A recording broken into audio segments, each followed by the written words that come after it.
বিসমিল্লাহির রহমানির রহিম। ভাই ও বোনেরা, যে যেখান থেকে আমাকে দেখছেন এবং শুনছেন, আপনাদের সবাইকে আমার সালাম, আসসালামু আলাইকুম।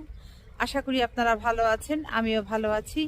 UK property gossip by Tasmina YouTube চ্যানেলের পক্ষ থেকে জানাই শুভেচ্ছা। আজ এপ্রিল মাসের 19 তারিখ শনিবার 2025। এই মুহূর্তে লন্ডনের তাপমাত্রা আছে 17 ডিগ্রি সেলসিয়াস। বেশ রোদ উঠেছে, অত্যন্ত চমৎকার দিন। আর যেহেতু তাপমাত্রা একটু মোটামুটি বেশি আছে 17 ডিগ্রি সেলসিয়াস, যে কারণে টেমস নদীর পাড়ে চলে এলাম আপনাদের সাথে কথা বলতে। নদী দেখে মনে হচ্ছে নদীটা একেবারে ভরা ভরা, তার মানে জোয়ার চলছে নদীতে। তো যা হোক, ভালোই হয়েছে, নদীর জোয়ার আপনাদের দেখাবো। সেই সাথে বাংলাদেশের এই চোর বাটপারদের নিয়ে কিছু হালকা পাতলা কথা বলতে চাচ্ছি। তো যা হোক, এরই মাঝে হয়তো আপনারা জেনে গেছেন, বাংলাদেশের বিভিন্ন পত্রিকাতে খবরটি প্রকাশ করেছে যে শেখ হাসিনা সহ মোট 12 জনের বিরুদ্ধে রেড অ্যালার্ট জারি করবার জন্য ইন্টারপোলের যে সদর দফতর আছে সেখানে আবেদন করা হয়েছে। গত 5ই অগস্ট শেখ হাসিনা বাংলাদেশে গণহত্যা চালিয়ে, গণহত্যা মিশন শেষ করে দিল্লিতে লুটিয়েন্স বাংলোতে বসে বসে ভালো মন্দ খাচ্ছেন, আর বাংলাদেশে অডিও বার্তা পাঠাচ্ছেন, উস্কানিমূলক কথাবার্তা একের পর এক বলেই যাচ্ছেন। মানে বাংলাদেশে এত বড় একটা ঘটনা তিনি আকাম করে চলে গেছেন, এই জন্য বিন্দুমাত্র অনুশোচনা বোধ শেখ হাসিনার ভেতরে নেই। থাকবে কি করে? এই জন্যই তো ওই হেফাজতে ইসলামী বাংলাদেশের একজন নেতা, ওনার নাম কি, মামুনুল হক, তিনি তাকে ওই নমরুদ, ফেরাউন, কাফের এবং আবদুল্লাহ ইবনে উবাই, এই 4 জনের ভেতরে যে বৈশিষ্ট্য আছে, এই 4 জনকে এক গ্লাসে ঢুকালে যেটা হয়, রাখলে যেটা হয়, তার নাম হচ্ছে শেখ হাসিনা। এমনি এমনি বলেনি। ধন্যবাদ জনাব মামুনুল হক সাহেব, আপনাকে এরকম একটি সুন্দর উপমা আপনি শেখ হাসিনা সম্পর্কে বলেছেন। তো যাই হোক, এই এখন শেখ হাসিনার নামে, তারপর হচ্ছে সাবেক আরেক খুনি স্বরাষ্ট্র মন্ত্রী আসাদুজ্জামান খান কামাল, তারপর হচ্ছে সাবেক সেতুমন্ত্রী, সবাই যাকে কাওয়া কাদের হিসাবে চিনেন, ওবায়দুল কাদের, এদের সকলের নামে, জাহাঙ্গীর কবির নানক, আরও আছে 8 জন, এই মোট 12 জনের নামে আজ ইন্টারপোলের কাছে রেড অ্যালার্ট জারি করার অনুমতি চেয়ে আবেদন করা হয়েছে। এরা বাংলাদেশের হচ্ছে বিভিন্ন হত্যা মামলায় জড়িত। মোট কথা, এরা হচ্ছে খুনের আসামি। এরা পৃথিবীর যেখানে থাকুক, এদেরকে এখন ধরতে হবে, বাংলাদেশে ফেরত পাঠানোর ব্যবস্থা করতে হবে। তারপর হচ্ছে বিচারের সম্মুখীন করে যেটি বিচার হয় সেটি তাদের ভাগ্যে ঘটবে। তো এটি আসলে এই প্রথম, এই অন্তর্বর্তী সরকার এই প্রথম রেড অ্যালার্ট জারি করবার জন্য ইন্টারপোলের সদর দফতরে আবেদন জানিয়েছে। হতাশ হওয়ার কিছু নেই। প্রথম তো এই 12 জনকে দিয়ে বিসমিল্লাহ করলো, এরপর এক এক করে এখন দেখবেন আগামী 1 মাসের মধ্যে আরো 1200 জনের নামে এই ইন্টারপোলের রেড অ্যালার্টের আবেদন ইন্টারপোলের যে এই সদর দফতর আছে সেখানে গিয়ে আবেদন জমা পড়বে।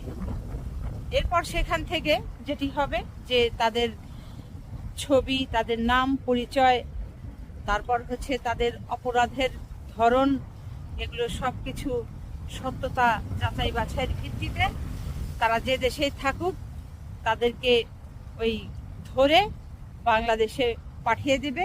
এরপর তাদের বিচার হবে। এটি হচ্ছে মূল প্রক্রিয়া। এখন অনেকে আবার এই ইন্টারপোলের রেড অ্যালার্টের বিষয়টি নিয়ে, বিশেষ করে আওয়ামী লীগে যারা আছেন, তারা কথাবার্তা যেগুলো বলছেন যে এরকম রেড অ্যালার্ট কত দেখেছি, কত হয়েছে, হ্যান ত্যান, কিছুই করতে পারে না, কিছুই হয় না।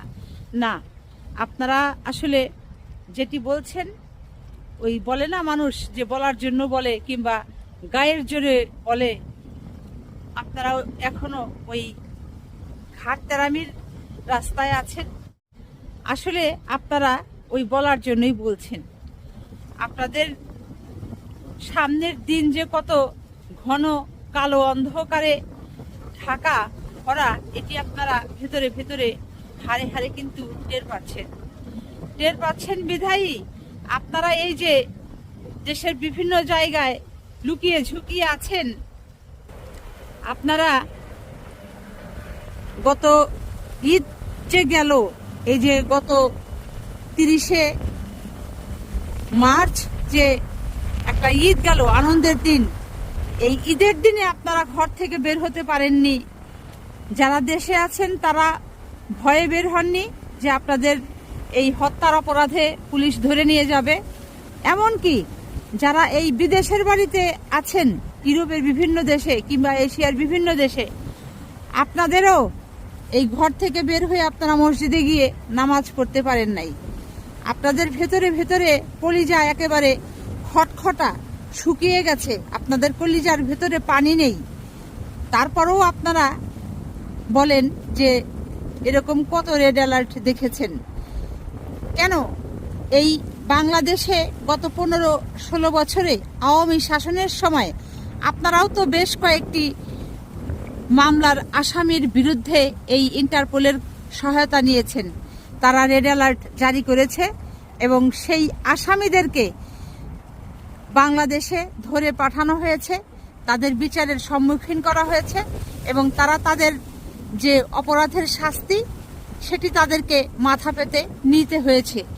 তাহলে আপনারা এই আওয়ামী লীগের নেতারা কর্মীরা এখন কেন আবার এইসব তুচ্ছতাচ্ছিল্য করে এই ইন্টারপোলের রেড অ্যালার্টকে তুচ্ছতাচ্ছিল্য করে বিভিন্ন পত্রপত্রিকাতে সাংবাদিকদের সাথে কথা বলার সময় বলছেন? আপনাদের আসলে কলিজার ভেতরে পানি একবারেই শুকিয়ে গেছে, চৌচির। আপনাদের রাতে ঘুম হয় না। আপনাদের দলীয় যিনি প্রধান শেখ হাসিনা, তিনি উচ্চ রক্তচাপে ভুগছেন। তিনি হাই প্রেশারের হাই পাওয়ারফুল ওষুধ খেয়ে রাতে ঘুমিয়েও তার ঘুম হচ্ছে না, ওই একই চিন্তায় যে কি হয়, কবে যে কি হয় সেটি তিনি এখন অনিশ্চিত জীবন তার সামনে অপেক্ষা করছে। যে অপরাধ, যে অন্যায় এই শেখ হাসিনা সহ তার দলের নেতাকর্মীরা গত 15-16 বছর বাংলাদেশে করেছে, সেই পাপের প্রায়শ্চিত্ত যে কত কঠিন হবে সেটি তারা এখন ভেতরে ভেতরে ঠিকই অনুমান করতে পারছে, কিন্তু মুখে সেটি তারা বলছে না। না বললে কি হবে? মানুষ কি বোকা? মানুষের কি বোঝার বাকি আছে? মানুষ কিন্তু এখন ঠিকই বুঝতে পারছে। আর মাত্র বেশি না, আর 2টা মাস অপেক্ষা করেন, দেখেন কি ঘটতে যাচ্ছে বাংলাদেশে। শুধু বাংলাদেশে নয়, এই বাংলাদেশে হাজার হাজার ছাত্রদেরকে হত্যার দায়ে যারা এখন দেশ থেকে পলাতক, এদেরকে কিভাবে এই ইন্টারপোলের মাধ্যমে ধরে দেশে আনা হয় এবং বিচারের সম্মুখীন করা হয়, সেটি দেখলে হয়তো সারা পৃথিবীতে এটি একটি ইতিহাস হয়ে থাকবে। টেমস নদীর পাড়ে আমি যেখানে দাঁড়িয়ে আছি, কি পরিমাণ বাতাস! আমার মাথার উপরে যে গাছের ডালের পাতা, ডাল সব বাতাসে কিভাবে দুলছে দেখে আপনারা অনুমান করতে পারবেন। তো তারপরেও অনেক কষ্ট করে মোবাইলটাকে স্থির রাখার চেষ্টা করছি এবং কথা বলছি। তো যে কথা বলছিলাম, এই যে ইন্টারপোলের সদর দফতরে যে আবেদন করা হয়েছে, আবেদন পাঠিয়ে দেওয়া হয়েছে শেখ হাসিনা সহ মোট 12 জনের নামে রেড অ্যালার্ট জারি করবার জন্য। তো সেখানে একটি নিয়ম আছে যে তারা কোথায় আছে, যদি সেই রাষ্ট্র জানে যে এই অপরাধী, এই ক্রিমিনাল আসামি যে রাষ্ট্রে আছে সে ঠিকানা যদি দিতে পারে, তাহলে তাদেরকে ধরাটা, অপরাধীকে ধরাটা একটু তুলনামূলকভাবে সহজ হয়। তো সেক্ষেত্রে এই যে এই 12 জন যাদের নামে প্রথমে রেড অ্যালার্ট জারির জন্য আবেদনটা সদর দপ্তরে গিয়ে পৌঁছেছে, তো তাদের তো মোটামুটি কে কোথায় আছে সবই তো জানা।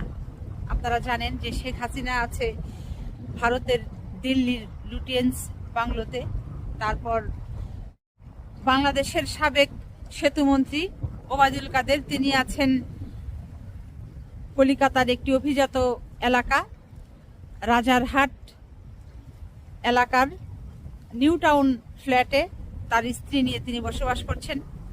তো স্বরাষ্ট্রমন্ত্রী কলিকাতায় আছেন তার স্ত্রী পরিবার সহকারে, এটিতে সবাই আগে থেকেই জানেন। তারপর বেনজির কোন দেশে আছে এটিও সবাই ভালো করেই জানেন। তো জাহাঙ্গীর কবির নানক তিনিও কলিকাতায় আছেন। মোটামুটি ওখানে এরা আরেক আওয়ামী লীগের সদর দপ্তর বানিয়ে সবাই বসবাস করছেন। কোনো চিন্তা নাই, যে যেখানেই থাকেন অপেক্ষা করতে থাকেন। আবার কিছু আছে এই যুক্তরাজ্যের ইংল্যান্ডের এই লন্ডন শহরে, তো ধরাটা খুব কঠিন কিছু হবে না। আগামী হয়তো 2 মাসের মধ্যেই এমন খেলা শুরু হয়ে যাবে, সারা বিশ্ব তাকিয়ে দেখবে যে বাংলাদেশের এই আওয়ামী লীগের দুর্নীতিবাজদের কি করুণ এবং কঠিন পরিণতি সারা বিশ্বের মানুষ তাকিয়ে তাকিয়ে দেখবে।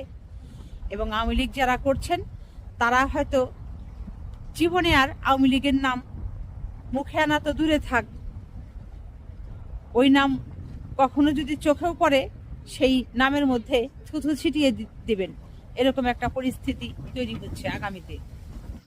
নদী পাড়ের হাওয়া বলে কথা, একেবারে সারা শরীর হিম ঠান্ডা হয়ে গেছে। এখন চলে যাব।